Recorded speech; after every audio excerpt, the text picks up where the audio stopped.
আপা, আপার রহমান ভাইজানের জানি কি হইছে, সাদা পাঞ্জাবি পইরা নদীর পাড়ে উল্টা হইয়া পইরা আছে। কপালে ভাঁজ পড়ল জোহরার। কি হয়েছে লোকটার?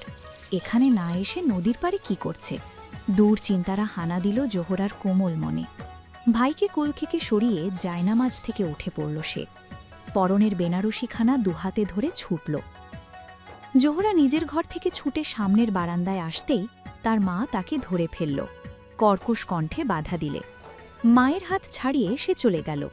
বোনের পিছু পিছু ঘর থেকে রাজুও বেরিয়ে এলো। মায়ের কাছে এসে রাজু বলল, আম্মা, রহমান ভাইজানের কিছু একটা হইছে, নদী পাড়ে পইরা ছিল, আপারে কুইতেই হে এমনি দৌড় দিছি। রাজুর কথায় আকস্মিক কী জবাব দিবেন তাই যেন ভুলে গেল উপস্থিত সবাই। বিপদের আশঙ্কা বুঝতে পেরে মঞ্জুর সাহেব আর দাঁড়ালেন না। ওনার ছোট্ট নাজুক মেয়েটা একা একা গিয়ে আবার কি করে কে জানে। জোহরাদের বাড়ি থেকে নদীর পাড়ে আসতে 15 মিনিটের মতো লাগে। জোহরা ছুটে আসার দরুন সে 10 মিনিটেই পৌঁছে গেল। উদ্ভ্রান্তের ন্যায় চারদিকে দৌড়ে রহমানকে খুঁজল সে, কিন্তু কোথাও দেখল না। অবশেষে নদীর পাড়ের কিনারায় আসতেই দেখতে পেল রহমান পড়ে আছে। ছোট্ট জোহরা তাড়াহুড়ো করে এসে রহমানের পাশে বসল। রহমানের বলিষ্ঠ দেহখানা টেনে নিজের দিকে ফেরাল। শাড়ির আঁচলটা বাড়িয়ে মুখের কাদামাটিগুলো মুছে হাতের তালু ঘষতে ঘষতে কাঁপা গলায় বলল, কি হয়েছে রহমান ভাই? আপনি এখানে শুয়ে আছেন কেন? আপনার তো এখন আমাদের বাড়িতে যাওয়ার কথা ছিল বরযাত্রী নিয়ে। আমাকে বউ করে নিজের বাড়িতে নিবেন না? আমি আপনার জন্য বউ সেজেছি রহমান ভাই, উঠেন না দয়া করে। দেখেন, আপনার দেওয়া সেই লাল শাড়িটা আমি পরছি, চোখ মেলে একটাবার দেখবেন না? দেখেন দেখেন, আমার দুহাতে কি সুন্দর মেহেদির রং ধরেছে। আমাকে তো সকালে কাঁচা হলুদ দিয়েও গোসল করিয়েছে। কত কত নিয়ম মেনে এই বেনারসি গায়ে জড়ালাম। এত সব সাত সুন্দর সব আপনার জন্য। উঠুন না।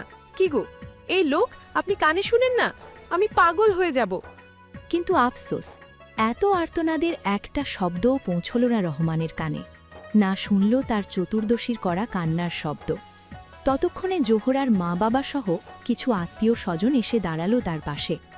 জোহরার মা মেয়ের এমন করুণ দশা দেখে রহমান থেকে ছাড়িয়ে বুকে জড়িয়ে নিলেন মেয়েকে। ভাঙা কণ্ঠে তখনও জোহরা চিৎকার করে যাচ্ছে, আপনার বাড়ি আমারে নিবেন না? ওই দিন না কইলেন খুব আদরে রাখবেন আপনার সংসারে, কিন্তু এখন তো আপনি উঠছেনই না। কেমন করে জানি ঘুমিয়ে আছেন। সংসার করবেন না আমার সাথে? থাক, করা লাগবে না সংসার। অন্তত একবার উঠেন, আপনার কণ্ঠে বলেন যে আপনি ঠিক আছেন। আমার আর কিছুই লাগবো না। আম্মা, আমার রহমান ভাই উঠতাছে না। লোকটা কখন জানি ঘুমিয়ে পড়ছে। উনারে উঠাও না। কয়টা বাজে? 2টা বাজে না কাজে আসবো? ও আম্মা, কথা কও না। দূর, তুমি কাঁদো কেন? ছাড়ো আমারে। মা অনেক বুঝালো, কিন্তু মায়ের কথায় শান্ত হল না জোহরা। বাঁধন ছাড়িয়ে রহমানের পাশে গিয়ে আবার বসল। ততক্ষণে গ্রামের ডাক্তারকে নিয়ে এসেছে জোহরার মামা। ডাক্তার রহমানের বাম হাতের নাড়ি চেক করলেন। মুহূর্তেই অন্ধকারে ছেয়ে গেল ওনার মুখ। কান্নারত জোহরার দিকে এক পল চেয়ে মঞ্জুর সাহেবকে পাশে ডাকলেন।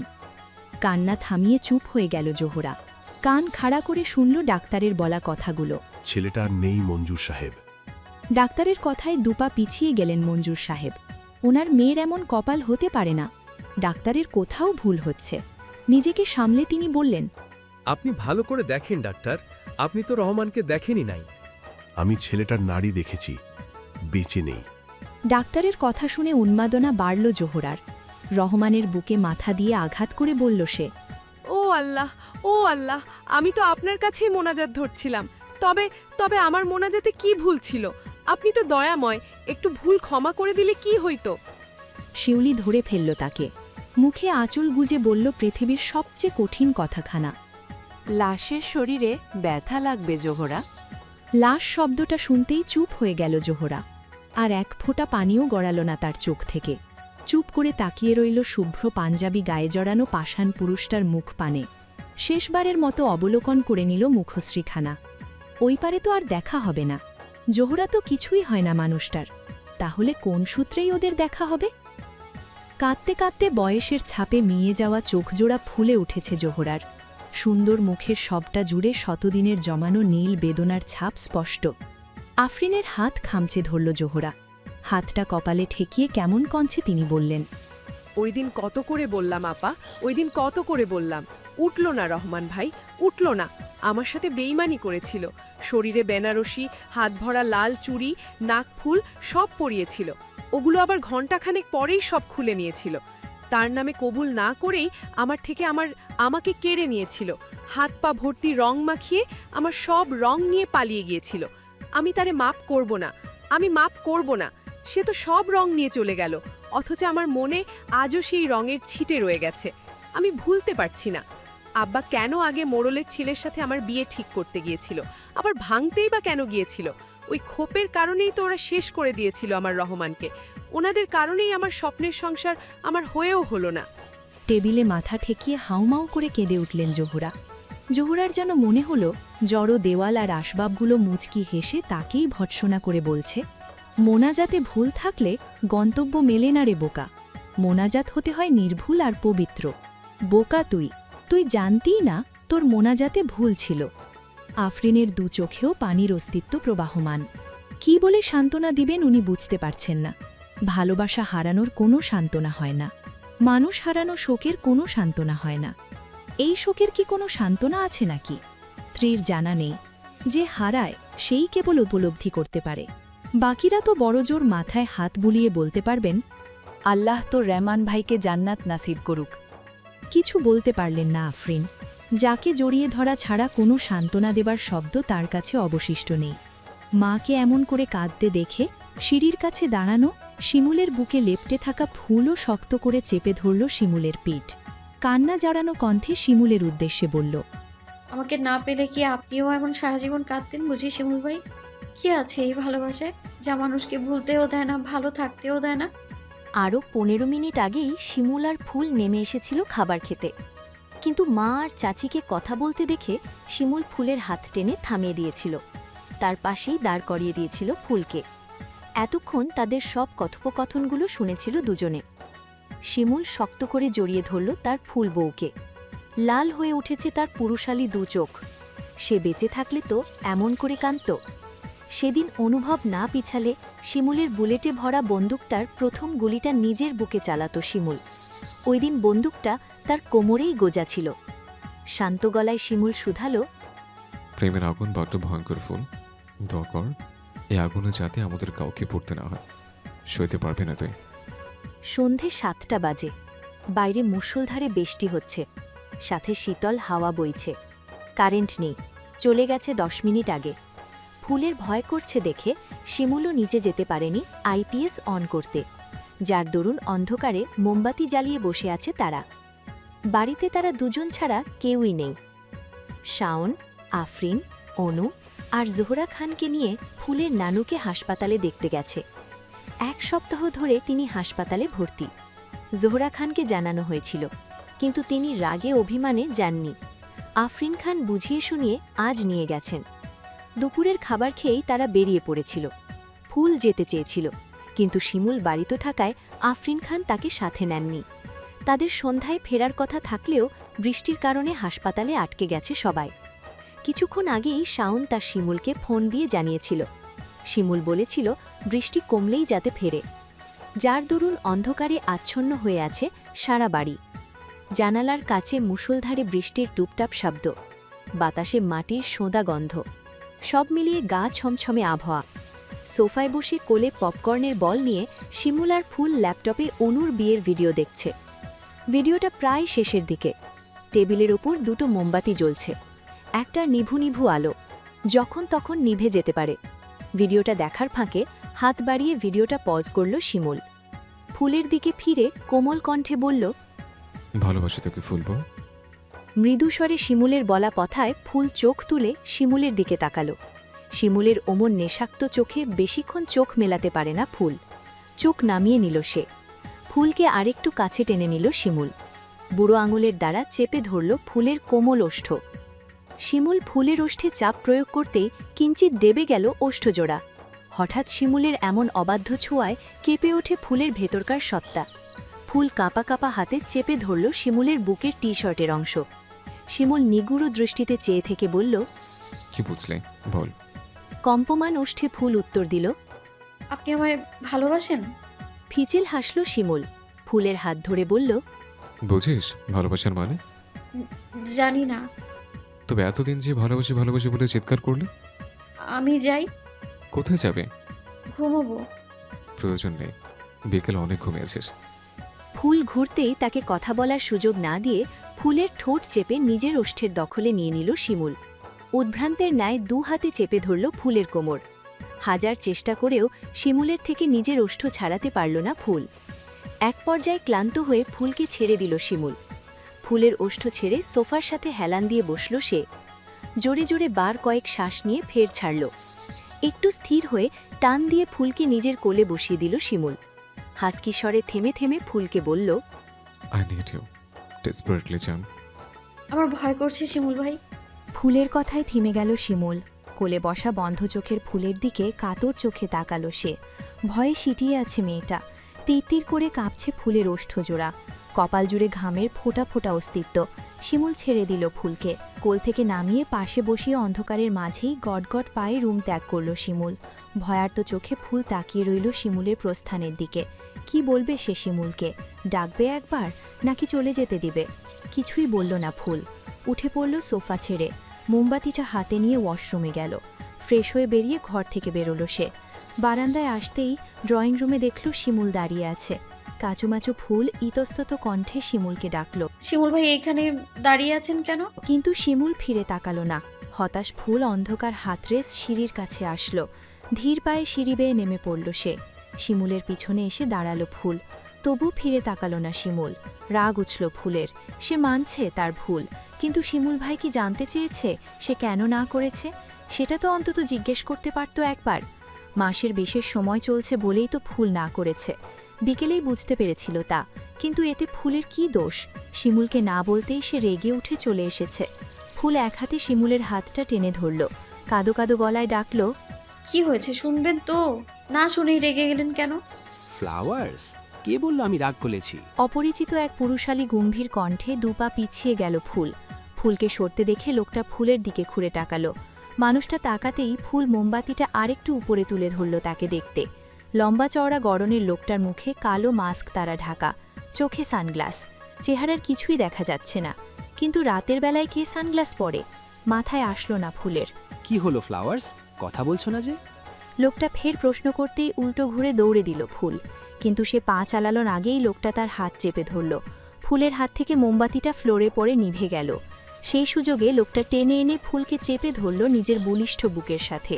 অপর হাতে মুখ চেপে ধরল। পরপর ফুলের কানের কাছে মুখ এগিয়ে বিড়বিড়িয়ে বলল সে, পালানোর একদম চেষ্টা করো না, তাহলে শেষ করে দিব তোমার শাহরিয়ার ভাইকে। ছটপটিয়ে উঠল ফুল। দু হাতে খামচি কাটল লোকটার হাতে। কামড় বসানোর জন্য দাঁত বাড়ানোর আগেই পিঠের পাশে পিঁপড়ের কামড়ের মতো কিছু লাগল। ছটফটানো থেমে গেল ফুলের। ধীরে ধীরে লোকটার গায়ে নিজের শরীরের সম্পূর্ণ ভার ছেড়ে দিল ফুল। ফুল অজ্ঞান হতেই মুখ থেকে মাস্ক আর সানগ্লাসটা খুলে নিল জারিফ। প্রাণ ভরে শ্বাস নিল সে। পকেট থেকে ফোনটা নিয়ে ফ্ল্যাশ অন করল। জারিফ ফোনটা ঠোঁটের সাহায্যে চেপে ধরে কোলে তুলে নিল ফুলকে। এইটুকুন মেয়েটাকে কিডন্যাপ করার জন্য তাকে বহু কাঠ খড় পোড়াতে হয়েছে। এই সময় সে একটা চালানের জন্য 10-12টা মেয়ে জোগাড় করে ফেলতে পারত। তবে শান্তির বিষয় হচ্ছে অবশেষে সে সফল। বাঁকা হেসে জারিফ আওড়াল, উপস, ফাইনালি শাহরিয়ারের বউকে পেয়ে গেছি। একবার পূর্ণ দৃষ্টিতে কোলে থাকা ফুলের দিকে তাকালো জারিফ। কি সুন্দর মেয়েটা, তার কল্পনার চেয়েও বেশি সুন্দর। একদম হাওয়াই মিঠাইয়ের মতো, মুখে দিলেই হাওয়া। আর দাঁড়ালো না জারিফ। যে কোনো সময় শাহরিয়ার চলে আসতে পারে, তখন মেয়েটাকে নিয়ে যাওয়া অসম্ভব হয়ে যাবে, যা একদম পছন্দ না জারিফের। ছাদের কার্নিস ঘেঁষে দাঁড়িয়ে আছে শিমুল। বৃষ্টিতে ভিজে জবুথবু হয়ে গেছে সে। আগের থেকে বৃষ্টির ছাঁট কিছুটা কমে এসেছে। চোখ থেকে চশমাটা খুলে সামনে তাকালো শিমুল। রাস্তার পাশের বাতিগুলো জ্বলছে, কিন্তু আশেপাশের বাড়িগুলোতে আলো জ্বলছে না। তার মানে রাস্তায় কারেন্ট আসলেও বাড়িতে এখনো আসেনি। চোখ ঘুরিয়ে বাড়ির অপর পাশটাতে তাকালো শিমুল। একটা গাড়ি দাঁড়িয়ে আছে। ল্যাম্পপোস্টগুলোর নিয়ন আলো ছাপিয়ে এদিকটা অন্ধকার, তাই ঠিক করে দেখা যাচ্ছে না। হঠাৎ একটা মানুষ কিছু নিয়ে গাড়িটাতে উঠতেই গাড়িটা ছেড়ে দিল। প্রথমে শিমুল সাধারণ ভেবেই চোখ ফিরিয়ে নিল। পরমুহূর্তে শিমুলের মাথায় আসলো ফুল বাড়িতে একা। মেয়েটা তো অন্ধকারে ভয় পায়। দ্রুত পায়ে ছাদ থেকে নেমে পড়ল শিমুল। হন্তদন্ত পায়ে ছাদ থেকে নেমে পড়ল শিমুল। অন্ধকার মারিয়ে দ্রুত পায়ে নিজের ঘরে ঢুকে পড়ল সে। চারদিক ফাঁকা দেখে মনে হলো ফুল নিশ্চয় তার ঘরে আছে। সেন্টার টেবিল থেকে নিজের ফোনটা তুলে ফ্ল্যাশ অন করে নিল শিমুল। ভেজা শরীরে তাড়াতাড়ি ফুলের রুমের দিকে পা বাড়ালো সে। কিন্তু ফুলের ঘরও ফাঁকা দেখে চিন্তার ভাঁজ পড়ল শিমুলের কপাল জুড়ে। ফুলের ঘর থেকে বারান্দায় আসতেই কারেন্ট চলে আসলো। উদ্ভ্রান্ত কণ্ঠে শিমুল ডাকল ফুলকে। ফুল, এই ফুল, কই তুই? নিচে আছিস? এই ফুল, জবাব দিয়ে না পাখি। শিমুলের ডাকের প্রত্যুত্তর করল না ফুল। খালি বাড়িতে ডাকটা প্রতিধ্বনিত হয়ে শিমুলের কানেই আবার লাগল। ভয় বাড়ল শিমুলের, তার স্বপ্নটাই না আবার সত্যিই হয়ে যায়। পা চালিয়ে ড্রয়িং রুমে আসলো শিমুল। পুরো বাড়ি ফাঁকা। সদর দরজায় চোখ পড়তেই পায়ের তলার মাটি সরে গেল তার। দরজাটা হাঁট করে মেলে রাখা, সামনেই নিভে যাওয়া মোমবাতির গলিত অংশ। সদর দরজায় ফাতা কার্পেটটা দলা পাকিয়ে আছে, যা বোঝার বোঝা হয়ে গেল শিমুলের। কাঁপা হাতে ইমনের নাম্বারটা ডায়াল করে কল দিল সে। রিং হয়ে কেটে গেল কলটা। পর মুহূর্তেই ইমনই কল ব্যাক দিল শিমুলকে। সেকেন্ড ব্যয় না করে ফোনটা রিসিভ করল শিমুল। ইমন, আমার ফুল, ফুল হারিয়ে গেছে। যন্ত্রের ন্যায় এক শ্বাসে পুরো বাক্যটা আওড়ালো শিমুল। হঠাৎ শিমুলের মুখ থেকে এমন কথা শুনে দাঁড়িয়ে পড়ল ইমন। শিমুল মজা করছে কিনা বুঝতে পারল না ইমন। এমন মজা করা শিমুলের সাথে যায় না। প্রশ্নাক্ত কণ্ঠে ইমন শুধালো। ফুল হারিয়ে গেছে মানে? মজা করছিস তুই? কেউ নিয়ে গেছে ওকে। কি বলছিস এসব? তোরা না বাড়িতে? মানে ফুল তো তোর সাথেই, তাই না? সামনের চেয়ারটাতে পা দিয়ে আঘাত করল শিমুল।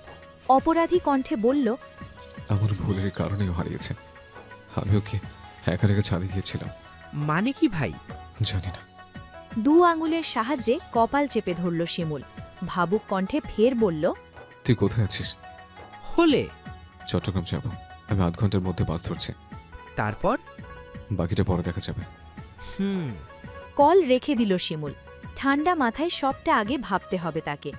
যে ফুলকে কিডন্যাপ করতে পারে সে নিশ্চয়ই কাঁচা খেলোয়াড় নয়।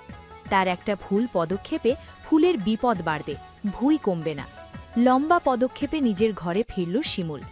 সবাই বাড়িতে ফেরার আগেই তাকে বেরিয়ে পড়তে হবে। আপাতত কাউকে কিছু জানাবে না সে, না হলে মা চাচি প্যানিক করতে পারে।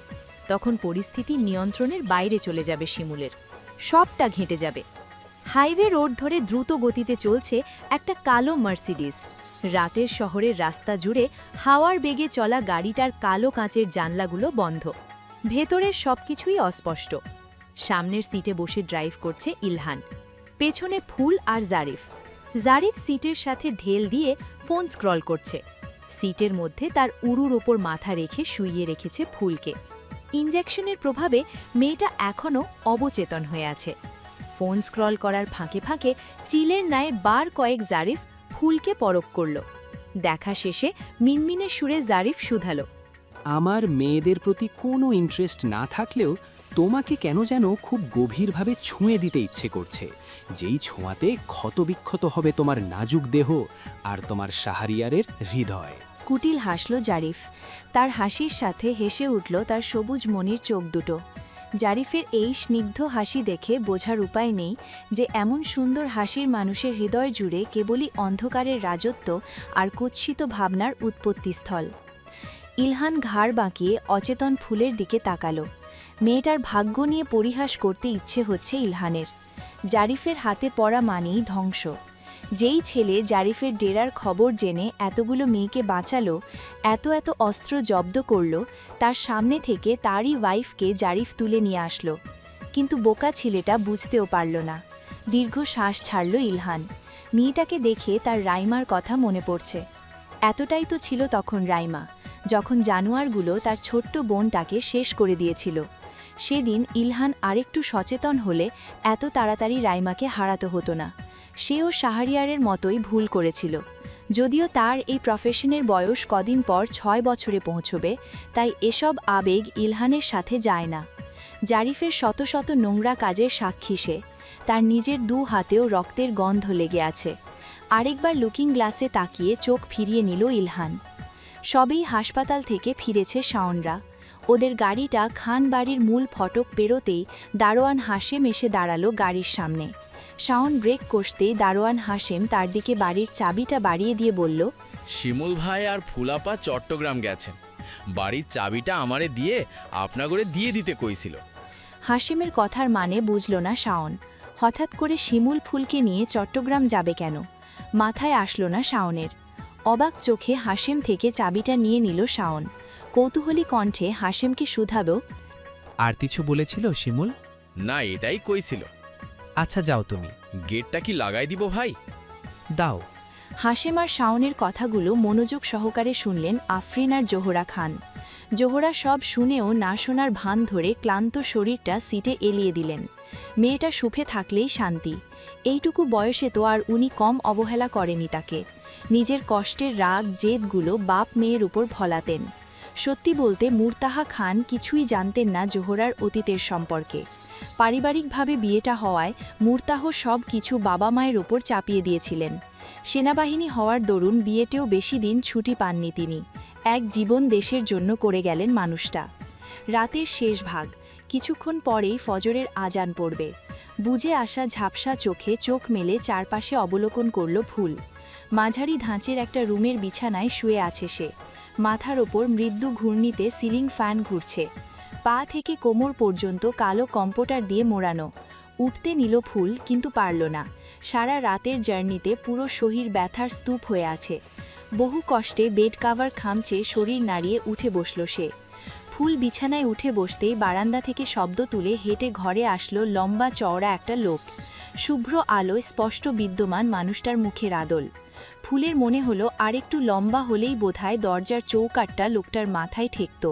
লোকটা রুমের দিকে এগোতেই ফুল গুটিয়ে গেল। চোখ নামিয়ে কম্পমান কণ্ঠে প্রশ্ন করল, কে আপনি? লোকটা বাঁকা হাসল। হাসির শব্দে ফুল তাকাতেই চোখাচোখি হলো দুজনের। লোকটার চোখের মণিগুলো কালো বা বাদামি নয়, সবুজ, গাঢ় সবুজ রঙের। ভয়ে অন্তরাত্মা শুকিয়ে এলো ফুলের। এমন চোখের মানুষ সে কখনো দেখেনি। সবুজও কারো চোখের মণি হয়। ফুলের আড়ষ্ট মুখশ্রী দেখে এগিয়ে এলো জারিফ। ফুলের পায়ের কাছটাতে বসতে বসতে বলল সে, ঘুম ভালো হয়েছে ফ্লাওয়ার্স? কে আপনি? অকপটে জবাব দিল জারিফ, তোমার শাহরিয়ার ভাইয়ের বন্ধু। বন্ধু? নিজের কথায় নিজেই হাসল জারিফ। তার উত্তরে সরল কণ্ঠে ফুল প্রশ্ন করল, এটা কোন জায়গা? এটা এটা সমুদ্রের ঢেউ আর স্রোতের শহর। মানে? এত মানে বোঝাতে পারবো না। এতক্ষণ তুমি ঘুমিয়েছ, এইবারে আমি ঘুমাবো। কোনো শব্দ করবে না। লাফিয়ে উঠে ফুলের পাশে শুয়ে পড়ল জারিফ। সে বিছানার শুতেই ফুল তড়িৎ বেগে নেমে পড়ল। পরনের কামিজ আর ওড়নাটা টেনে ঠিক করে নিল। ফুলকে এমন ছটফট করতে দেখে বাঁকা হাসল জারিফ। পাশে শোয়াতেই এই অবস্থা। ছুঁয়ে দিলে কি করবে সেটাও জানে জারিফ। নেতিয়ে পড়বে তাজা ফুলটা। জারিফের নোংরা ছোঁয়াতে দুমড়ে মুচড়ে নিঃশেষ হয়ে যাবে, জীবন্ত লাশ হয়ে যাবে। তারপর জারিফ তাকে চালান করে দেবে প্রিয় কোনো মাফিয়ার অর্ডারে। ব্যাস, খেলা শেষ। একটা মেয়ে জোগাড় করার চিন্তা কমল তার। আর এটাই হবে জারিফ শেখের প্রতিশোধ। কম্পিউটারটা কোমর অবধি টেনে হাই তুলে চোখ বন্ধ করল জারিফ। সবই দয়ালের খেলা, কার ছোঁয়া কে ছয়। বেলা 12টা বাজে। মুস্তাকিম খানের অ্যাপার্টমেন্টে ওনার সামনাসামনি বসে আছে শিমুল আর ইমন। তিনজনের মুখেই চিন্তার চাপ। মুর্তা খান এখনও ফিরেনি। ওনার সেনা ক্যাম্পে কিছু কাজ আছে, তা শেষ করেই ফিরবেন। শিমুলের ফোন পেয়ে আগেই মুস্তাকিম খান তড়িঘড়ি করে অ্যাপার্টমেন্টে ফিরেছিলেন। মুস্তাকিম খানকে কেন ঢেকেছিল শিমুল, ফোনে তা খোলাসা করে জানায়নি সে। বাসায় ফিরেই সবটা শুনেছিল। সেই থেকে থম মেরে বসে আছেন তিনি। ছোট্ট মেয়েটা এমন বিপদে পড়ল, কিভাবে কি করবেন মাথায় আসছে না ওনার। নীরবতা ভেঙে শিমুলের ফোনটা বাজল উঠল। সেদিকে খেয়াল নেই শিমুলের। ইমন আলতো হাতে ধাক্কা দিল শিমুলকে। ফোনটা রিসিভ কর শিমুল, প্রয়োজনীয় ফোন হতে পারে। তুই রিসিভ কর। অবহেলায় শিমুল ফোনটা ইমনের দিকে এগিয়ে দিল। হাত বাড়িয়ে ফোনটা নিয়ে কলটা রিসিভ করল ইমন। ক্লান্ত কণ্ঠে সালাম দিল অপর পাশের ব্যক্তিটাকে। আসসালামু আলাইকুম। কেমন আছো মিস্টার খান? কে? শিমুল ভাই। ফোনে ফুলের কণ্ঠ শুনে আঁতকে উঠল ইমন। সোফা ছেড়ে দাঁড়িয়ে পড়ল সে। জারিফ সঙ্গে সঙ্গে ফুলের সামনে থেকে আবার ফোনটা সরিয়ে নিল। আরাম কেদারায় আয়েশি ভঙ্গিমায় বসল জারিফ। ফুল? ইমনের মুখে ফুল ডাক শুনে হুঁশ ফিরল শিমুলের। দাঁড়িয়ে পড়ল শিমুল। ইমনের কান থেকে কেড়ে নিল ফোনটা। কম্পিত কণ্ঠে শিমুল শুধালো, ফুল, কোথায় আছিস তুই? বাকি আমার কথা বল। হ্যালো। ফোনের ওপাশ থেকে তাচ্ছিল্যের হাসি শোনা গেল। চোখ মুখ শক্ত হয়ে এলো শিমুলের। জারিফ অবিচল কণ্ঠে বলল, ওটা এখন আর তোমার পাখি নেই শাহরিয়ার, ওটা এখন আমার বন্দিনী। কে তুই? ওমা, এত বড় ক্ষতি করে এখন চিনতে পারছো না আমায়? Very bad. জারিফ শেখ?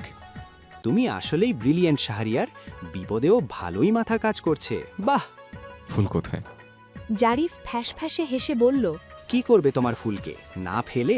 শিমুল গর্জে জবাব দিল। তোকে সহ পুরো টেরা চালিয়ে দেব, এবং তুই জানিস সে ক্ষমতা আমার আছে। শাড়ির ফাঁকা আওয়াজ দেয় না জারিফ শেখ। পারলে অক্ষত অবস্থায় তোমার ফুলকে খুঁজে বের করে দেখাও। অ্যাকসেপ্টেড। জারিফ কেটে দিল কলটা। শিমুল মুস্তাকিম খানের দিকে ফিরে তাকালো। আমাকে বেরোতে হবে বাবা, এইভাবে হাত পা গুটিয়ে বসে থাকলে জারিফ শেখের সাথে পারবো না। ফুলকে একবার উদ্ধার করি, কসম আল্লাহ এসব সংস্থা টংস্থা সব ছেড়ে দেব। আমার গাড়িটা নিয়ে যেও, এই মুহূর্তে একটু বেশি সাবধান থাকাটাই ভালো। ঘাড় বাঁকিয়ে হ্যাঁ বোঝালো শিমুল, যার মানে সে জানে জারিফ শেখ যে তাকে এত সহজে ছাড়বে না তা তার কথায় বোঝা যাচ্ছে। বেরিয়ে পড়ল ইমন আর শিমুল। শিমুল বেরোনোর আগেও মুস্তাকিম খানকে সাবধান করেছিল যাতে ফুলের কিডন্যাপের কথা মুর্তা খানকে না জানায়। উনি ভেঙে পড়তে পারেন। মেয়েরা একটু বেশিই আদুরে হয় বাবাদের। সেখানে জারিফ শেখের হাতে নিজের বাচ্চাটা পড়লে কারো মনের অবস্থা কেমন হবে তা ভালোই জানে মুস্তাকিম খান। ঠান্ডা পানির ঝাপটায় চোখ মেলে তাকালো ফুল। তার সামনে হাঁটু মুড়ে জারিফ বসে, দরজার পাশে ইলহান দাঁড়িয়ে। ফুলকে চোখ খুলতে দেখে দাঁড়িয়ে পড়ল জারিফ। ইলহানকে ইশারা করল গার্ডদের খাবারগুলো দিয়ে যেতে বলতে। ইলহান তাই করল। জারিফের ঘর থেকে বেরিয়ে গিয়ে একজন গার্ডকে সাথে নিয়ে ফিরল। গার্ডটার হাতে খাবারের ট্রে। ফুল একবার তাকিয়ে চোখ ফিরিয়ে নিল। ভয়ে তার গলা শুকিয়ে কাঠ হয়ে গেছে। বুকের মধ্যে যেন কেউ হাতুড়ি ফেটা করছে। হাত পাগুলো আরেকটু গুটিয়ে সোজা হয়ে বসল ফুল। অবাক চোখে পরখ করল পুরো ঘরটা। সাদা রং করা ঘরটা জুড়ে আভিজাত্যের ছোঁয়া। প্রতিটি জিনিসে দেখেই বোঝা যাচ্ছে খুব দামি। বেডির পেছনের ছবিটাতে চোখ আটকে গেল ফুলের। জারিফের বড়সড় একটা ছবি দেয়ালে বাধাই করা। ছবিটাতে জারিফ সুইমিং পুলের সামনে দাঁড়ানো, কোমর অবধি সাদা টাওয়াল পেঁচানো। শুভ্র দেহের একাংশ বাদে পুরোটাই অনাবৃত। রোদের ঝলকানিতে চিকচিক করছে জারিফের সবুজ মনির চোখ দুটো। গার্ডদের সাথে কথা শেষ করে ফুলের দিকে তাকালো জারিফ। ফুলের দৃষ্টি অনুসরণ করে তাকালো নিজের ছবিটার দিকে। বাঁকা হাসল সে। আমি কিন্তু সিঙ্গল ফ্লাওয়ার্স, তুমি ম্যারিড হলেও আমার প্রবলেম নেই। চোখ নামিয়ে নিল ফুল। ঘৃণা হচ্ছে তার সামনের সুন্দর পুরুষটার জন্য। খুব ভালো কোনো উদ্দেশ্যে যে তাকে এখানে আনা হয়নি তা ভালোই বুঝেছে ফুল। ফুলের নির্লিপ্ততা সহ্য হলো না জারিফের। সে ফের বলল, ফ্লাওয়ার্স, বলো তো কে বেশি সুন্দর, আমি না শাহরিয়ার? জারিফের চোখে চোখ রেখে নির্ভয়ে উত্তর দিল ফুল। শিমুল ভাই, আমার চোখে আপনি একটু সুন্দর না। তাচ্ছিল্যে হাসল জারিফ। বিদ্রুপ কণ্ঠে শুধালো সে, কি আছে তোমার শিমুল ভাইয়ের? আপনার মতো নির্লজ্জ বেহায়া না। রিয়েলি? ফুল উত্তর দিল না। সাদা মেঝেতে তাকিয়ে চুপচাপ বসে রইল সে। ফুলের দিকে তীক্ষ্ণ চোখে তাকালো জারিফ। মেঝেতে জড়সড় হয়ে বসে থাকা মেয়েটিকে দেখে পৈশাচিক আনন্দ হচ্ছে জারিফের। কুটিল হেসে বলল, শাহরিয়ার এখনো তোমাকে ছোঁয়নি, তার মানে একেবারে ভার্জিন তুমি? ফুল উত্তর দিল না। ফুলকে চুপ থাকতে দেখে আবার মুখ খুলল জারিফ। ভাবছো তো আমি কিভাবে জানলাম? তাহলে বলি, তোমার শিমুল ভাইয়ের রুমের এসিটা কয়েকদিন আগে সার্ভিসিং করিয়েছিল, মনে পড়ে? না পড়লেও সমস্যা নেই, আমিই বলছি। শাহরিয়ারের ঘরে একটা বড় জানলা আছে না, ওই যে বেডে পাশে, ওখানে ছোট একটা মৌমাছি বসিয়ে দিয়েছিলাম। বাকিটা টেকনোলজির খেলা। আল্লাহর গজব পড়ুক আপনার উপর। এসব বদদোয়া আমার ওপর ফলে না ফ্লাওয়ার্স, কারণ আমি নিজেই অভিশাপ রথের সারথি। ফুপিয়ে ফুপিয়ে কাঁদছে ফুল। চোখ মুখ ফুলে লাল হয়ে উঠেছে। দম বন্ধ হয়ে আসছে তার। শিমুল ভাই কোথায়? শিমুল ভাই ছাড়া অন্য কেউ তাকে ছুলে সে মরে যাবে, একদম মরে যাবে। এমন বাজে বাজে কথা শোনার আগে আল্লাহ তাকে তুলে নিয়ে গেল না কেন? তার মানে আমিই হব তোমাকে ছোঁয়া প্রথম পুরুষ। হিস, ভাবতেই ভালো লাগছে। এমন তুলতুলে কেন তুমি? ছুলেই যেন গলে যাচ্ছ। দু কানে হাত চাপল ফুল।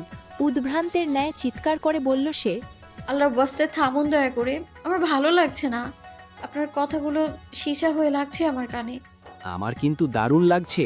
শাহরিয়ারের বউ আমার বেড পার্টনার হিসেবে, তাও শাহরিয়ার ছোঁয়ার আগেই।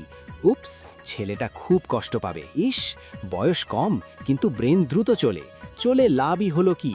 আফসোস নিজের ওয়াইফকেই বাঁচাতে পারল না। আপনি আমাকে ছুঁয়ে দিলে আমি কাঁদবো। উপস, এভাবে বলতে নেই ছোট প্রাণ, দিলে লাগে। জারিফ আর ফুলের কথোপকথনের মাঝেই ইলহান ঘরে আসলো। মেঝেতে দৃষ্টি নিবদ্ধ করে ডাকল জারিফকে। ডাকলে ফুলের থেকে চোখ সরিয়ে ইলহানের দিকে তাকালো জারিফ। ইলহান এগিয়ে এসে জারিফের কানে মুখে কিছু একটা বলল। ঠিক কি বলল ইলহান বোধ হলো না ফুলের। ও তো দূরের কথা, তার উপর কানে মুখে বলেছে, না শোনাটাই স্বাভাবিক। দুজনেই একসাথে বেরিয়ে গেল রুমটা থেকে। বেরোতে নিয়েও জারিফ থামল, আঙুল তাক করে খাদারের ট্রেটা দেখিয়ে বলল, টেবিলে খাবার রাখা আছে, খেয়ে নিও ছোট্ট প্রাণ। তৈরি থেকো, রাতে দেখা হচ্ছে। জারিফ দরজাটা লক করে দিল যাতে ফুল ঘর থেকে বেরোতে না পারে। মিস্টার তোফাজ্জল বেজার মুখে বসে আছেন। সামনে জারিফের হিস্ট্রি ফাইল। ছেলেটা বছরের বেশিরভাগ সময়ই দেশের বাইরেই কাটায়। মাঝে মাঝে ব্যবসায়ের ডিল বা নারী জোগাড় করতেই দেশে আসে সে। অনেকগুলো ডেরা আছে তার, তাই জারিফের সঠিক ঠিকানা বের করার জন্য কমপক্ষে একটা দিন হাতে থাকা লাগত। কিন্তু তেমন সময় বা পরিস্থিতি কোনোটাই ওনাদের কাছে নেই। শিমুল ল্যাপটপে কিছু একটা করছে। ইমন জারিফের নাম্বারটার ডিটেলস বের করার চেষ্টা করছে। পাহাড়ি রাস্তাগুলো সাপের মতো এঁকে বেঁকে উঠে গেছে পাহাড়ের বুক চিরে। দুপাশে মাথা উঁচু করে দাঁড়িয়ে আছে সবুজে মোড়া পাহাড়গুলো। নিমিষে ক্রমাগত কুয়াশা মাখানো হালকা বাতাস এসে মুখ ছুঁয়ে যাচ্ছে হিমিল শিরশিরে ঠান্ডায়। পাহাড়ি ঢালু পথে হেঁটে চলেছে শিমুল, ইমন আর আরেফিন। রাতের অন্ধকারের মাঝে রাস্তার বাঁকগুলো ঝাপসা। টর্চলাইটের ক্ষীণ আলোয় পথ মারিয়ে এগোচ্ছে তারা। এদিকটাতে বাইক নিয়ে আসাও রিস্ক। তিনজনের পরনেই ফর্মাল সাদা শার্ট, তার উপর বুলেট প্রুফ জ্যাকেট। শিমুলের শক্ত বুটজুতার ভেতরে স্মোক বোমা। বিপদে পালিয়ে আসার জন্য এই পদক্ষেপ। কোমরে গোজা কালো বন্দুক। সব দিক থেকেই প্রস্তুত হয়ে এসেছে ওরা। হাঁটার মাঝেই অন্যমনস্কতায় পাথরে হোঁচট খেল শিমুল। পড়তে পড়তে বেঁচে গেল সে। ইমন হেঁচকা টানে ধরে ফেলল শিমুলকে। আর একটু হলেই সামনের খাদে পড়ে যেত সে। থামল তিনজনে। শান্ত কণ্ঠে ইমন শুনালো, প্লিজ একটু শক্ত হ ভাই, তুই এমন ভেঙে পড়লে কিভাবে হবে? আমার ফুলের কিছু হলে আমি ধ্বংস হয়ে যাবো ভাই। মেয়েটা সহ্য করতে পারবে না এসব। আমি ছাড়া ওকে অন্য কেউ চলে ও মরে যাবে। জারিফ শেখের উপর আমার একটু বিশ্বাস নেই। আল্লাহর উপর ভরসা রাখ, কিচ্ছু হবে না দেখিস। আমি আমি কি করব? কিভাবে খুঁজবো ওকে? আগে চল গিয়ে দেখি জারিফ কেন ডেকেছে। শিমুল মলিন কণ্ঠে উচ্চারণ করল। আমার ফুল, আমার ষোড়শী আজ আমার জন্য এত বিপদে।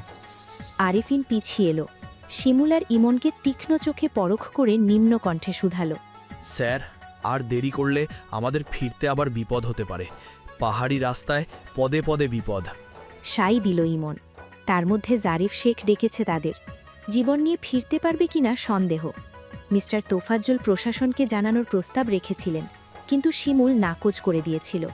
জারিফের হাত অনেক লম্বা। কখন কোন ভুল পদক্ষেপে তাদের প্ল্যান ঘেঁটে দেয় কে জানে। বিষয়টাতে যেহেতু ফুল জড়িয়ে, তাই তাকে নিয়ে কোনো রিস্ক নিতে চায় না শিমুল। জোরে পা চালালো তারা। শিমুল আরেকবার লাইভ লোকেশনটা দেখে নিল। 8 মিনিট 2 পথ। জোরে হাঁটলে 1 মিনিট লাগবে। তাঁবু থেকে বেরিয়ে চারপাশে দেখল জারিফ। ফের সে তাঁবুতে গিয়ে চেয়ারে গা এলিয়ে বসল।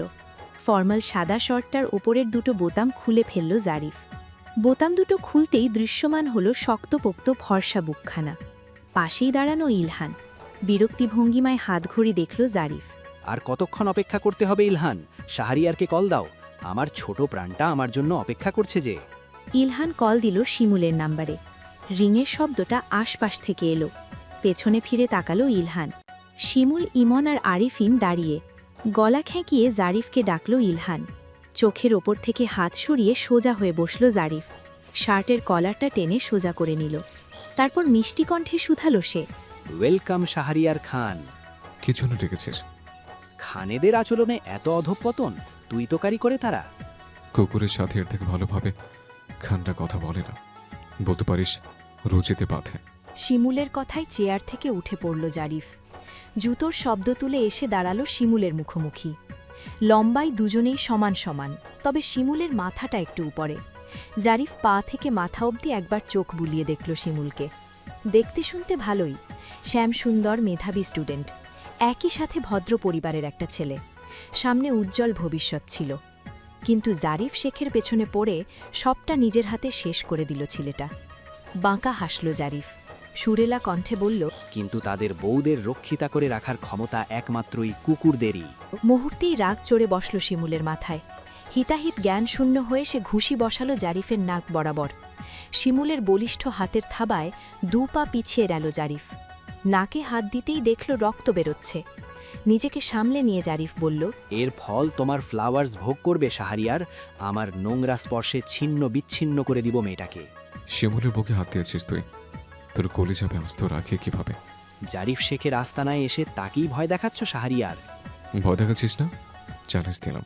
শিমুল ইমনের দিকে ফিরে তাকে ইশারা করতেই ইমন ইলহানের মাথায় বন্দুক তাক করে ধরল। আরিফিন পকেট থেকে ক্লোরোফিন মেশানো রুমাল বের করে চেপে ধরল জারিফের নাকে মুখে। শিমুল পায়ের থেকে স্মোকি বোমাটা নিয়ে তাঁবুর ভেতরে ছুড়ে দিল। মিনিটের ভিতরেই তাঁবুর ভেতরে সবটা ধোঁয়াছন্ন হয়ে পড়ল। কেবল শোনা গেল শিমুলের ঝাঝালো কণ্ঠের বাণী, আমাকে শিমুল ফুল ভেবে থাকলে তুই ভুল। আমি হলাম অলিয়ান্ডার, যার প্রতিটা পাপড়ির ভাঁজে ভাঁজে কেবলই বিষাক্ততা। জ্ঞান ফিরতেই মাথা উঠিয়ে পাশে তাকালো জারিফ। পুরনো গোডাউন টাইপের একটা ঘরে আছে তারা। চেয়ারের সাথে হাত পা বাঁধা জারিফের। তার পাশেই মেঝেতে বাঁধা অবস্থায় ইলহান পড়ে আছে। ইলহানের এখনও জ্ঞান ফিরেনি। শরীরের সর্বোচ্চ শক্তি দিয়ে হাতে টান বসালো জারিফ। বাঁধন খুলল না। বিরক্তিতে কপাল কুঁচকে এলো তার। এই সাধারণ ছেলে তার সাথে লাগতে এসেছে।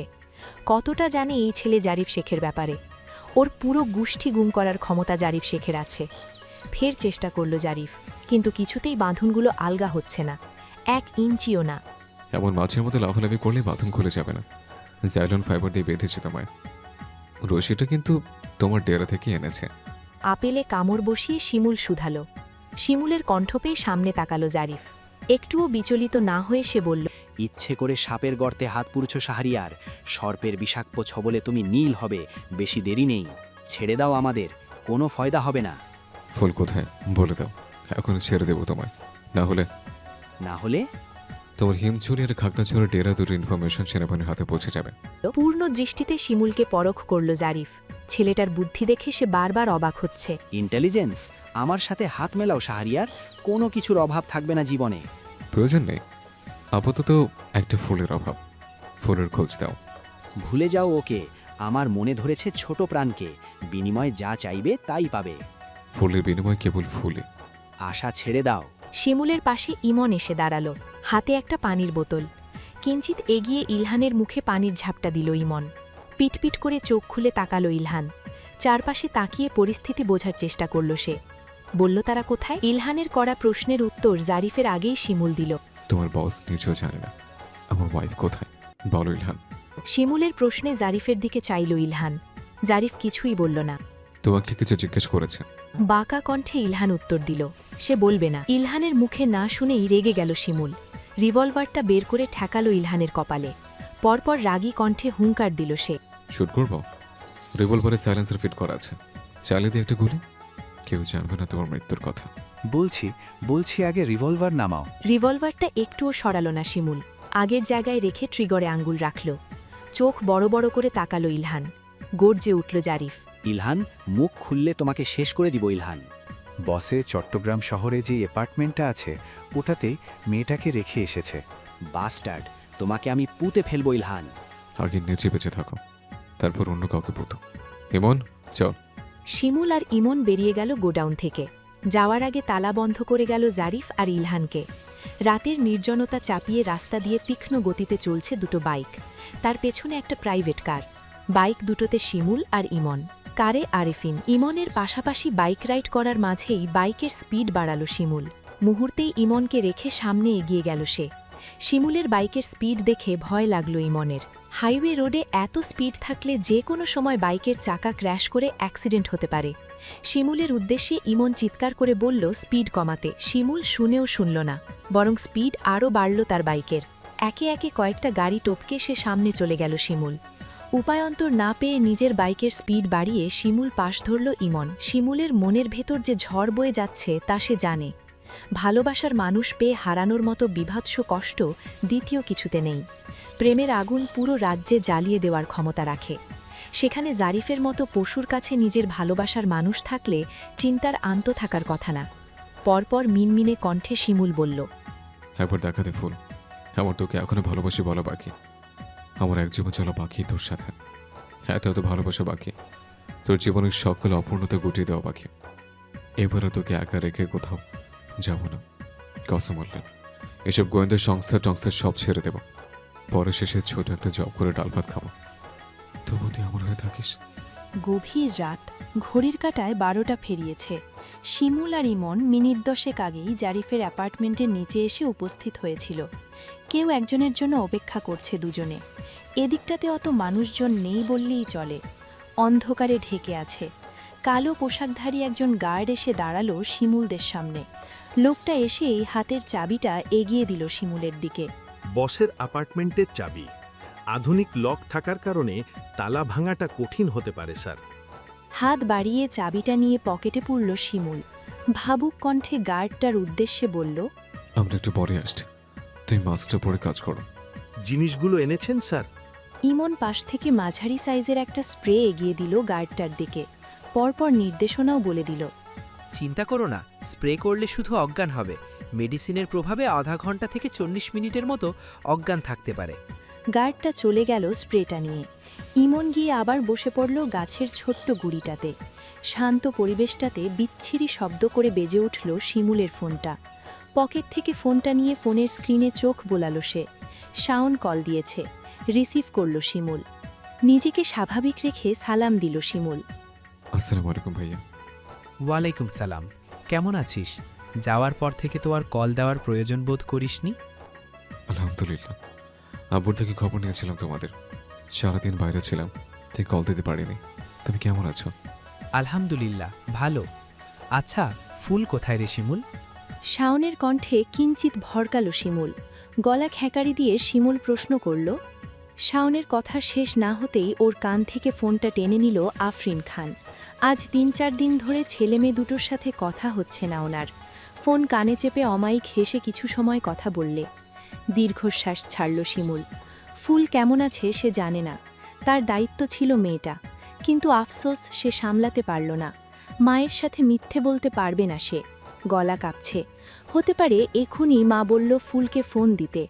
শিমুল আর ইমন দাঁড়িয়ে আছে জারিফের অ্যাপার্টমেন্টের সামনে। পেছনে গার্ডগুলো অচেতন হয়ে পড়ে আছে। চাবিটা পকেট থেকে বের করে তালা খুলল শিমুল। পুরো ফ্ল্যাট জুড়ে অন্ধকার হয়ে আছে। টিভির পাশে ছোট একটা টেবিল ল্যাম্প জ্বলছে। ল্যাম্পটার আলোটা হালকা হওয়ার দরুন পাশের সবকিছু অস্পষ্ট। ভিতরে ঢুকে দরজাটা ভেজিয়ে দিল ইমন। শিমুল দেওয়াল হাতড়ে লাইটের সুইচটা খুঁজল এবং পেয়েও গেল। লাইট দিতেই দৃশ্যমান হলো সুন্দর ড্রয়িং রুমটা। দামি আসবাবপত্র আর সামগ্রীতে ভর্তি রুমটা। ড্রয়িং রুমেই লাইভ কিচেন। আশপাশটাতে চোখ বুলালো দুজনে। একটা রুমের দরজা খোলা, অপর দুটোর দরজা বন্ধ। শিমুল বলল, তুই রুমটা খোঁজ, আমি ওই রুমে যাই। শিমুল আর ইমন দুজন দুদিকে গেল। ইমন কনফারেন্স রুমের স্লাইড ডোরটা টেনে ভিতরে গেল। পুরো রুম ঘুরেও তেমন কিছুই পেল না সে।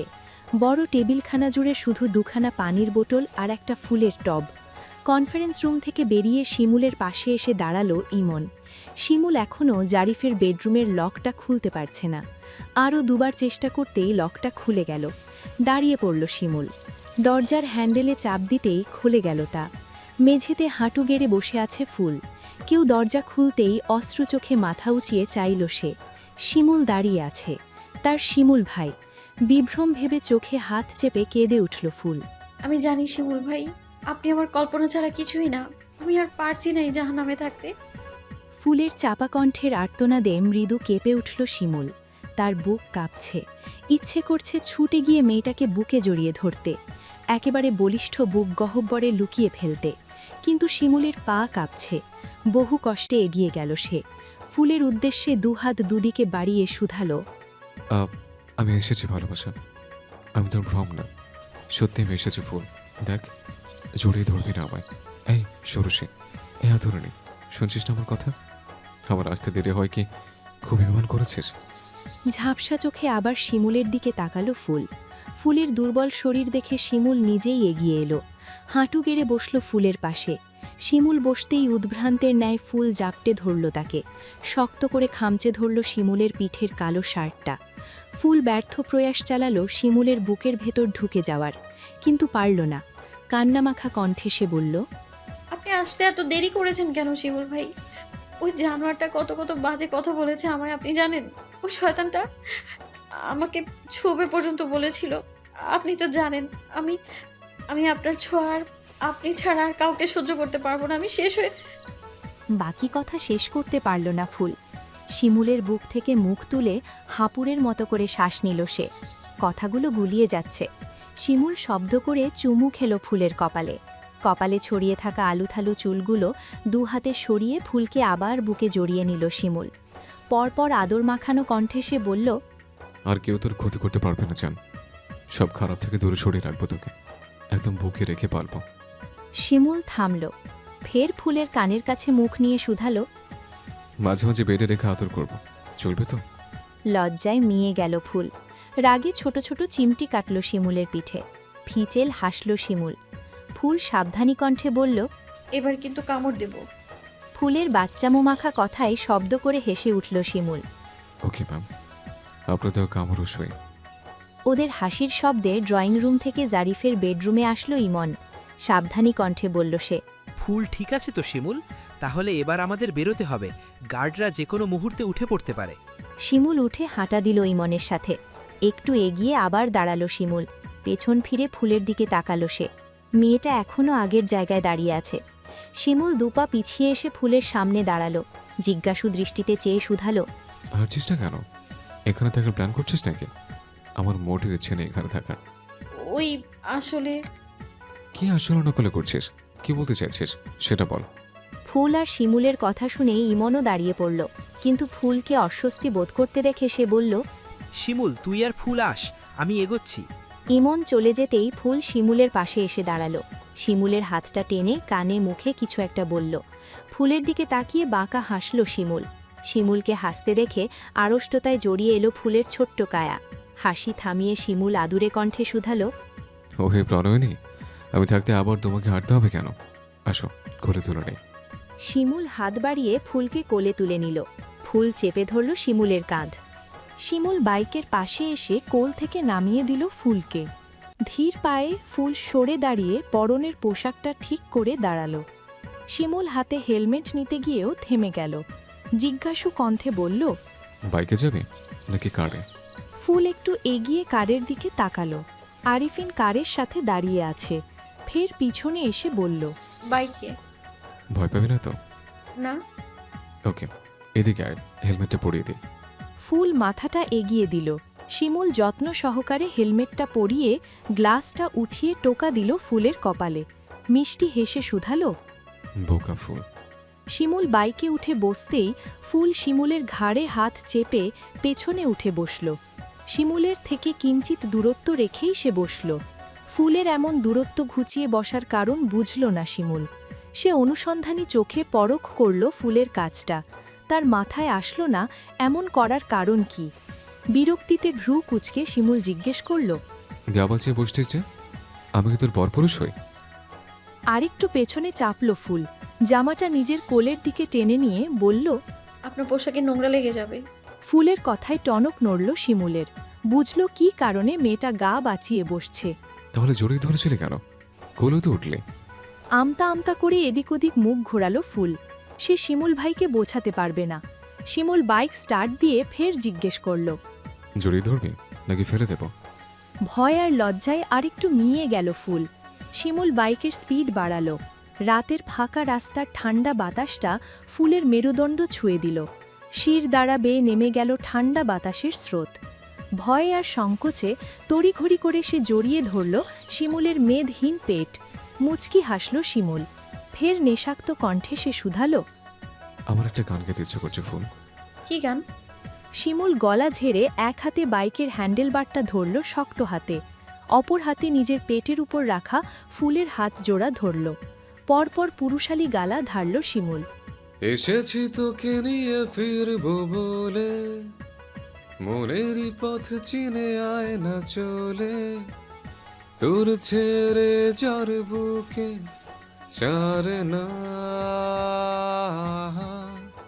পারছি তোকে ছাড়া না রে না। এসেছি তোকে নিয়ে ফিরবো বলে, মনেরই পথ চিনে আয় না চলে, তোর ছেড়ে যার বুকে চারে না, পারছি তোকে ছাড়া না রে না। থেমে দম নিল শিমুল। বহুদিন পর আবার সে প্রাণ ভরে শ্বাস নিতে পারছে।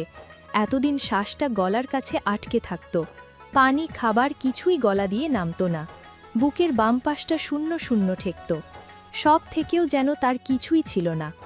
শিমুল এই ছোট্ট আদুরে শরীরের মধ্যে থাকা প্রাণটাকে খুব ভালোবাসে, নিজের থেকেও বেশি। মেয়েটা তার প্রাণ ভোমরা। অ্যাপার্টমেন্টের সামনে এসে থামল ইমন আর শিমুল। ফুল নেমে মাথা উঠিয়ে এদিক ওদিক দেখল। কত বড় বড় ব্লিডিংগুলো! ৮-১০ তলার নিচে একটা ব্লিডিংও নেই। সবগুলো ব্লিডিংয়ের ছাদে ফেয়ারি লাইট চলছে। দেখা শেষে আবার শিমুলের পাশে গিয়ে দাঁড়ালো ফুল। নিচু স্বরে প্রশ্ন করল, আমরা এখানে কেন এসেছি শিমুল ভাই? তোকে কেন কিডন্যাপ করা হয়েছে ফুল? জানতে ইচ্ছে করছে না? কেন? আমার কারণে। আপনার কারণে মানে? ভেতরে চল, বলছি। শিমুলের কথায় ফুল চুপ করে পা চালালো তার পাশে। লিফটে উঠে ৮ম ফ্লোরের বাটনে চাপল শিমুল। শার্টের কুঁচকে থাকা স্লিভগুলো কোনোই অবধি গুজে নিল সে। লিফট এসে থামল ৮ম ফ্লোরে। ৪-৫ জন গার্ড দাঁড়িয়ে আছে। ফুল আরও কিছুটা গুটিয়ে গেল। বুঝল না এটা কোথায় এসেছে তারা। শিমুল ফুলের দিকে তাকিয়ে হাত বাড়িয়ে বাহুতে টেনে নিল তাকে। গম্ভীর মুখটা কিঞ্চিত এলিয়ে শুধালো, ভয় পাস না, আমি আছি তো। মাথা নাড়ালো ফুল। অফিসের ভেতরে ঢুকে পড়ল ৩ জনে। মিস্টার তোফাজ্জলের কেবিনের সামনে এসে দরজায় নক করল ইমন। গম্ভীর কণ্ঠের অধিকারী কেউ ভেতর যেতে অনুমতি দিল। শিমুল, ফুল আর ইমন ঢুকে পড়ল। শিমুলের পিছনে লুকিয়ে থাকা মেয়েটাকে দেখে মুচকি হাসলেন মিস্টার তোফাজ্জল। বুঝতে পারলেন এই মেয়েটাই শাহরিয়ারের এত পরিপাটি থাকার কারণ। যাকে হারিয়ে চেনা পরিচিত শাহরিয়ার হয়ে উঠেছিল অচেনা, অগোছালো। মিস্টার তোফাজ্জল চেয়ার ছেড়ে দাঁড়িয়ে ফুলের উদ্দেশ্যে বললেন, ওয়েলকাম মিসেস শাহরিয়ার। মিস্টার তোফাজ্জলের মুখে মিসেস শাহরিয়ার শুনে ফুল আড়ষ্ঠতায় খামচে ধরল শিমুলের পিঠের শার্ট। পরশু থেকে তার সাথে এসব কি ঘটছে? যাদের চেনে না, জানে না, তারা তার পরিচয় জানে। কি অদ্ভুত সব! মিনমিনিয়ে বলল ফুল। উনি কে শিমুল ভাই? সিআইডি অফিসার মিস্টার তোফাজ্জল, আমার সিনিয়র। আমাকে কিভাবে চেনে উনি? কি বলে ডাকলে শুনলি না? মিসেস শাহরিয়ার বউ পাখি, ইজি সালাম দে। শিমুলের পিছন থেকে বেরিয়ে সোজা হয়ে দাঁড়ালো ফুল। মেঝেতে চোখ জোড়া নিবদ্ধ রেখে মিস্টার তোফাজ্জলকে নম্র কণ্ঠে সালাম দিল ফুল। আসসালামু আলাইকুম। ওয়ালাইকুম সালাম, কেমন আছো? আলহামদুলিল্লাহ ভালো, আপনি? তোমার হাজবেন্ডের প্যারায় পরশু থেকে একটু খারাপ ছিলাম, তবে এখন একদম ফিট। মিস্টার তোফাজ্জলের কথায় ঝলমলে হাসল ফুল। ইমন আর তোফাজ্জল সাহেবও হেসে উঠলেন। শিমুল কিছুটা ভড়কে গেল। 2 আঙুল দিয়ে কপাল চেপে বলল, এবার আসছে স্যার, আপনার ফুলের সাথে দেখা করা শেষ। মজা রেখে সিরিয়াস হয়ে মিস্টার তোফাজ্জল শুধালেন, জরিফ শেখ কোথায় শাহরিয়ার? বাঁকা হাসল শিমুল আর ইমন। এতক্ষণে জারিফের খেল খতম হয়ে যাওয়ার কথা। আরিফিন জারিফ আর ইলহানকে অজ্ঞান অবস্থায় পাহাড় থেকে নিচে বস্তাবন্দি করে ফেলে দিবে, এটাই কথা হয়েছিল তাদের 3 জনের।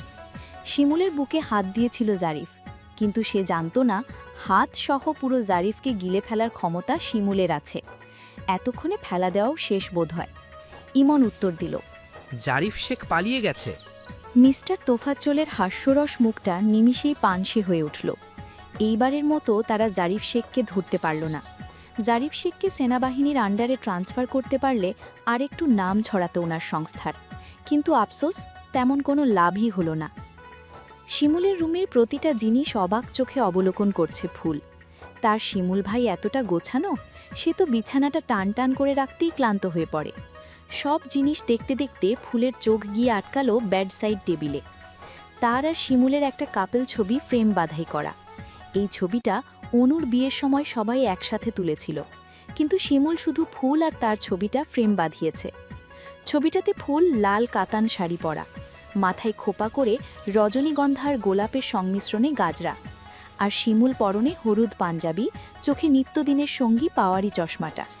ফুলের পেছনেই দাঁড়ানো শিমুল। সারা দিনের কাজের চাপে তার মুখে ক্লান্তির চাপ স্পষ্ট। তবুও কি সুন্দর শিমুলের মুখ জুড়ে একরাশ শুভ্র হাসি। চোখ জোড়া ফুলের দিকে নিবদ্ধ। ফুলের ওষ্ঠজোড়া জুড়ে দেখা দিল লাজুক হাসির রেশ। ক্ষণেই ফুলের গুলুমুলু গাল দুটো রক্তিম বর্ণ ধারণ করল। ততক্ষণে শাওয়ার নিয়ে বেরিয়ে এসেছে শিমুল। টাওয়ালটা মাথা মুছে টাওয়ালটা বারান্দায় নেড়ে দিয়ে এলো। আদেশের কণ্ঠে ফুলকে বলল, শাওয়ারে যা ফুল, আমার শাওয়ার নেওয়া শেষ। এই ছবিটার ফ্রেম কখন বাঁধিয়েছেন শিমুল ভাই? আপুর বিয়ের পরপর। আপনি সিআইডি অফিসার শিমুল ভাই? শিমুল টি শার্টটা পরে এসে ফুলের সামনে দাঁড়ালো। অপরাধী কণ্ঠে বলল সে, রাগ হচ্ছে আমার উপর? না, শাওয়ার নিয়ে আমি কি পরবো? ক্লজেট ভর্তি শার্ট, টি শার্ট আর ট্রাউজার আছে, যেটা পছন্দ হয়নি এনে। শিমুলের কথায় ভ্যাবাচ্যাকা খেল ফুল। সে কিনা শিমুলের টি শার্ট আর ট্রাউজার পরবে? টি শার্ট তাও মানা যায়, কিন্তু তাই বলে ট্রাউজার? বিছানায় মাঝ বরাবর শুয়ে পড়ল শিমুল। প্রচুর ব্যাকপেন হচ্ছে তার।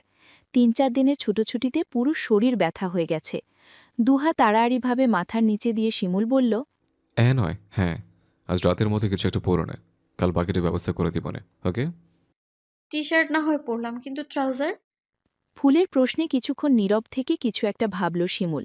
পরপর লাফ দিয়ে উঠে বসে টিপুনি কেটে বলল, তাহলে শর্ট প্যান্ট পরবি? আমার কোনো সমস্যা নেই, তোকে সব পোশাকই আমার ভালো লাগে। লজ্জায় হাঁসফাঁস করে উঠল ফুল। তড়িঘড়ি পায়ে কাবার্ড থেকে একটা কালো সুতির টি শার্ট আর ট্রাউজার নিতে নিতে বলল, থাক থাক, আপনার আর বুদ্ধি খাটাতে হবে না। বাজে কথা ছাড়া ভালো কথা বলতে পারেন না আপনি? সত্যিই বললাম ফুল, বিশ্বাস কর। পারবো না বিশ্বাস করতে, আর মুখ খুলবেন না একদম। জলদি বের হবে, আমার ভিটামিন বইয়ের অভাব দেখা দিচ্ছে।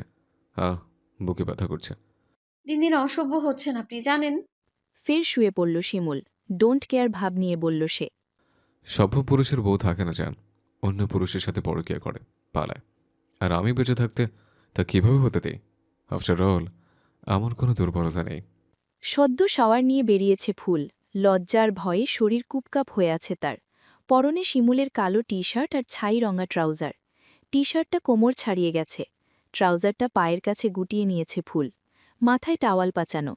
ধীর পায়ে ওয়াশরুম থেকে বেরিয়ে উঁকি দিল রুম জুড়ে। শিমুল বিছানায় শুয়ে আছে। ঘুমিয়ে আছে নাকি জাগ্রত বুঝল না ফুল। ফুল আরেকটু সামনে আসতেই শিমুল ফুলের দিকে তাকালো। ফুলকে সামনে দাঁড়ানো অবস্থায় দেখতেই হাতের ফোনটা বিছানায় ছুঁড়ে উঠে বসল শিমুল। এক দৃষ্টিতে তাকিয়ে থাকল সামনে দাঁড়ানো বালিকার দিকে। ফুল আরেকটু জড়সড় হয়ে দাঁড়াল। শিমুল জিভ দিয়ে ঠোঁট ভিজিয়ে ঢোক গিলল। ফের মাথার চুলগুলো টেনে শুয়ে পড়ল নরম বিছানায়। অস্থির চিত্তে চেপে ধরল নিজের মুখশ্রী। শিমুলের এমন আচরণে কিছুটা ঘাবড়ে গেল ফুল। দ্রুত পায়ে এগিয়ে এসে শিমুলের পাশে বিছানায় বসল। শিমুলের ডান হাতের বাহু ঝাঁকিয়ে প্রশ্ন করল সে, কি হয়েছে শিমুল ভাই? এমন আচরণ কেন করছেন? শিমুল মুখ থেকে হাত সরাল। ফুলের ধরে রাখা নিজের হাতের অংশটাতে একবার চোখ বুলিয়ে ফুলের চোখে চোখ রাখল। ফুল সদ্য শাওয়ার নেওয়ার দরুন পানির ফোঁটাগুলো তার গলা বেয়ে টি শার্টের কলারে এসে থামছে। গাল জুড়ে পানির ছোট ছোট বিন্দু। সব মিলিয়ে মাতাল মাতাল লাগল শিমুলের। হাসকিস্বরে শুধালো শিমুল, যদি বলি তোর মাঝে ডুব দেওয়ার লোভ জেগেছে, ইচ্ছে করছে ভেঙে দিই আমাদের ভেতরকার সব দেয়াল, অবদ্ধ ছয়ে পাগল করে তুলি তোকে, ডুবে যায় কলঙ্কের শহরে। শিমুলের কথার মানে বুঝতেই একটু পিছিয়ে বসল ফুল। উঠে পড়বার আগেই শিমুল ফুলের হাত টেনে ধরল। টান মেরে বিছানায় নিজের পাশে শুইয়ে দিয়ে ফুলের ওপর আধ শোয়া হয়ে শুয়ে পড়ল শিমুল। কাতর কণ্ঠে শুধাল সে, আল্লাহর দোহাই লাগে বউ, আজ আর বাধা দিস না, আমি মরে যাব, আমি পাগল হয়ে যাব। চুপ করে গেল ফুল। শিমুল বুঝল না এই নীরবতার মানে। হ্যাঁ অথবা না, কিছু তো বল যান। এবারেও কথা বলল না ফুল। হতাশ হয়ে উঠে পড়তে নিল শিমুল, কিন্তু ফুল দিল না। শিমুলের বুকের টি শার্ট খামচে পুরুষালী ওষ্ঠের ভাজে পুড়ে নিল নিজের কোমল ওষ্ঠজোড়া। গাঢ় হল দুজনের শ্বাস। অবাধ্য হল শিমুলের হাতের ছোঁয়া। ওষ্ঠ ছেড়ে ফুলের গ্রীবামে মুখ ডোবাল শিমুল। অতঃপর ফুলকে ছেড়ে উঠে বসল সে। ক্ষণ বিলম্ব না করে টেনে নিজের পরনের সাদা টি শার্ট খুলে ফেলল শিমুল। ফুলের দিকে তাকিয়ে বাঁকা হাসল শিমুল। ফুলের কালো টি শার্টটার নিম্নভাগ ধরে প্রশ্নাক্ত কণ্ঠে বলল, এটা খুলে ফেলব, ভট্টা চালাচ্ছে। লাজুক হাসল ফুল। শিমুলের এই কথার ফিরতি উত্তর কী ভেবে সে ভেবে পেল না। শিমুল নিজেই শুধাল, আমি কি নীরবতার সম্মতির লক্ষণ বুঝবো জান? ফুলের পরনের টি শার্টটা খুলে মেঝেতে জুড়ে ফেলল শিমুল। বেডসাইড টেবিলে হাত বাড়িয়ে টেবিল ল্যাম্পটা অফ করে দিল সে। ধীরে ধীরে রাত বাড়ার সাথে বাড়ল শিমুলের উন্মাদনা। ফুলের ছোট্ট কায়া জুড়ে এঁকে দিল ভালোবাসার পরশ। আদরে আদরে অস্থির করে তুলল মেয়েটাকে। সময়ের তালে তালে ভালো পুরুষের খোলস ছেড়ে অসভ্য হয়ে উঠল শিমুল, যাকে চেনা নেই ফুলের। এই শিমুলকে সামলাতে কিছুটা হিমশিম খেতে হয়েছিল বেচারি ভুলকে, তবু দাঁতে দাঁত চেপে সবটা সহ্য করেছিল সে। ফজরের আজানের পর ঘুমিয়েছিল শিমুল ফুল। এখন সকাল ৯টা বাজে। জানলার ফাঁক গলিয়ে রোদটা এসে ফুলের চোখে মুখে পড়ছে। ফুলের কপাল অবধি কমফোর্টার দিয়ে ঢাকা। খুটখুট শব্দে ঘুম ভেঙে গেল ফুলের। কমফোর্টারের নিচ থেকে মাথা বের করে উঁকি দিল চারপাশে। ড্রেসিং টেবিলের কাছে গিয়ে আটকে গেল ফুলের অক্ষি যুগল। উদম শরীরে আয়নার সামনে দাঁড়িয়ে কিছু একটা করছে শিমুল। এদিকে পিঠ দিয়ে দাঁড়িয়ে থাকার কারণে দেখা যাচ্ছে না ঠিক কি করছে শিমুল। ফুল কমফোর্টারটা আরেকটু সরিয়ে পূর্ণ দৃষ্টিতে তাকালো শিমুলের দিকে। বোঝার চেষ্টা করল শিমুল কি করছে। হাতের কাজের ফাঁকে শিমুল আয়নায় তাকাতেই ফুলের সাথে চোখাচোখি হল। তড়িৎ বেগে চোখ নামিয়ে আবার কমফোর্টারে নিজে ঢুকে পড়ল ফুল। ফিচেল হাসল শিমুল। গম্ভীর কণ্ঠে শুধালো সে।